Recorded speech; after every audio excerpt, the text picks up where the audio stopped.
Hey YouTubers, it's Charlie. This is going to be my Game of Thrones episode 4 video. Lots of exciting stuff to talk about. I feel like the show did everything short of screaming in confirming one of the biggest fan theories from the books. So we'll talk about all that stuff. And new round of the giveaway starts now. All you have to do to enter is be a subscriber and leave a comment on this video. Just careful for spoilers as we get started. So this is going to be top 7 moments just because there was a whole lot of extra stuff in this episode. Starting with number 7, Jorah is taking Tyrion to Daenerys. This is right out of the book, so it wasn't a huge surprise. The tease was in the previous episode that he was taking him to the queen. Tyrion initially thought that it was his sister, but then he remembers who Jorah is and that he had been informing Varys in the small council on Daenerys in the earlier seasons. Remind me how you were serving her inside a brothel. But when you think about it, if he'd been working for Varys the whole time, and Varys had secretly been part of the Targaryen restoration, maybe in spying on Daenerys, he was inadvertently helping her, or at least helping Varys make decisions based on where she was at. That's just a theory. If you take it in the literal context, yes, he was a traitor to her. Initially, it's just that Robert was the one that was calling all the shots. He's like, I want to spy on Daenerys right now. I want to murder her. Varys, as Master of Whispers, was responsible for hiring Jorah. I know everyone's wondering where Varys is now. We'll probably find out next week. He'll probably be back. On to number 6, Cersei reinstates the Faith Militant, and they arrest Loras for being gay. My favorite quote from the Cersei scenes this week, "There's a sinner in our very midst, shielded by gold and privilege." She was talking about Loras. The double meaning in, kind of the look in the High Sparrow's eyes are that Cersei is a sinner, shielded by gold and privilege. May they all be judged justly. Right now, though, it's only gone as far as Loras. And as we can see from Margaery being so pissed, Tommen isn't able to do shit about it. They just want to put Tommen forward as an ineffectual leader. He's a little boy, so you can't be too mad at him. The show aged him up quite a bit. He almost looks like a teenager. In the books, he is way younger. He's still a toddler. He's like a pudgy little kid. The downside is that last week, when they had sex, that's probably going to be the last that you see of that for a long time. There's no way that Margaery's going to give it up while Loras is still in chains. For those that are wondering, he's actually being held at Baelor's Sept. So expect to see a trial-type situation, in a twist of what happened to Tyrion last year. He was put on trial and got steamrolled by the justice system. Now, thanks to Cersei, there's a new lawman in town, and he's going to steamroll anyone he thinks is committing sin. I'm kind of digging badass Lancel too. He is way better now than he was in season 1. That's the 7-pointed star, that's the symbol of the church that they're carving into their foreheads. Eventually, they're probably going to find out that Tommen is also the son of Twincest. If you could hear in that background shot, in the crowd shot when he went to the Sept, they were screaming bastard at him. He seemed a little confused, like he didn't totally understand what was going on. But that's going to come back. That's just like a hint of things to come. On to number 5, Jaime and Bronn arrive at Dorne. So just a reminder, what they're doing is they're trying to infiltrate the Water Gardens to get Myrcella out. They just want to get her and come back to King's Landing. Jaime, unlike the Sand Snakes, doesn't want to start a war, like an all-out war with Dorne. That's why it's only the 2 of them. Jaime and Bronn are like the new Jaime and Brienne, just absolute comedic relief, along with some really good action scenes. They even gave a shout out to Tarth as they were passing by. Turns out it is not full of sapphires, as Jaime said. They're just a bunch of really good one-liner moments, but I love that Jaime is now using his hand as a defensive device, although it was totally on accident.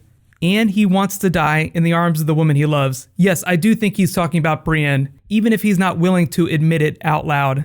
I do think there's still a part of him that loves Cersei, just not in the way that he loved her in the past.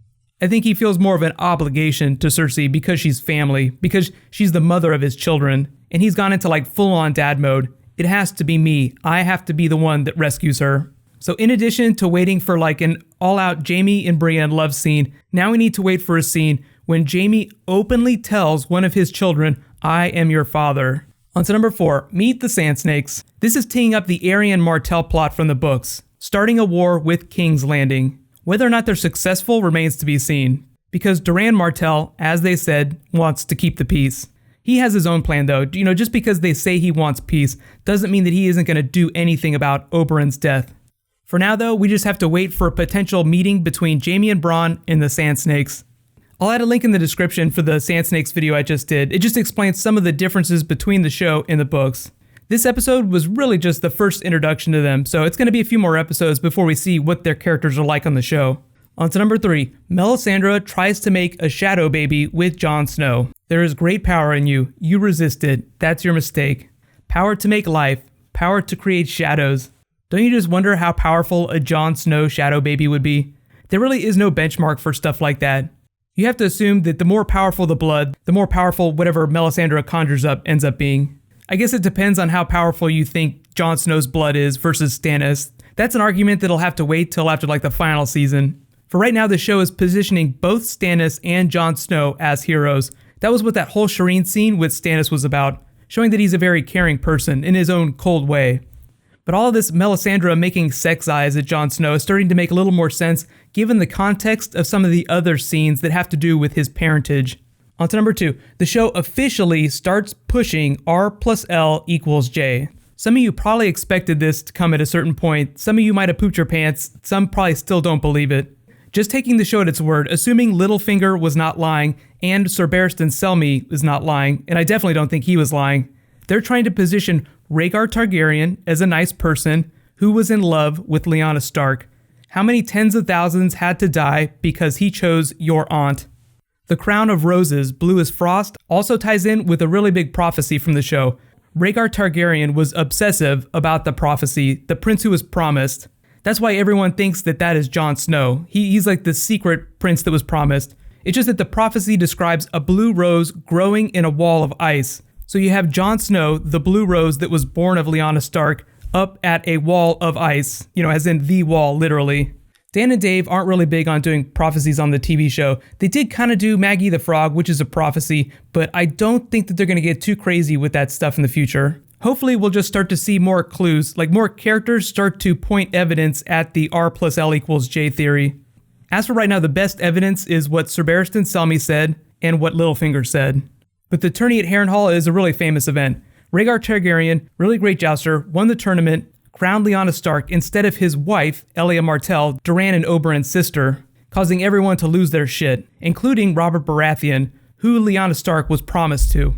And just to reiterate, Robert's rebellion didn't start because Rhaegar Targaryen absconded with Lyanna Stark. It started because the Mad King was executing a bunch of nobles and their sons. But onto my number 1 WTF moment, Grey Worm and Barristan Selmy look like they're dead. The Sons of the Harpy lay a trap for the Unsullied, and Grey Worm and Barristan Selmy gonna get caught up in it. Ever since that moment when Barristan Selmy left King's Landing and said, "I could cut through all of you like a carving knife through cake," they had to show off some of his skills. He's a really old person, so if he's this good now, imagine how good he was in his prime. I also saw a lot of you guys complaining on Twitter that Grey Worm seemed like he went down too easy. They want you to wonder whether or not they're going to survive. There is a promo for next week's episode, just because it's kind of spoilery. It kind of answers some of those questions. I won't talk about it here, but if you guys have seen it, just use spoiler tags.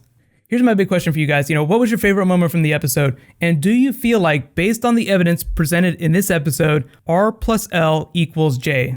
During the scene where Barristan was explaining Rhaegar singing to Daenerys, they also casually dismissed the threat of Hizdahr. So I feel like that's also kind of a warning bell that he is associated with the Sons of the Harpy. Whether or not he's actually leading them remains to be seen. Unless they roll out some other big bad, I feel like he is the one calling the shots. So much great stuff in this episode. Sansa also going to have some really interesting times while Littlefinger is gone.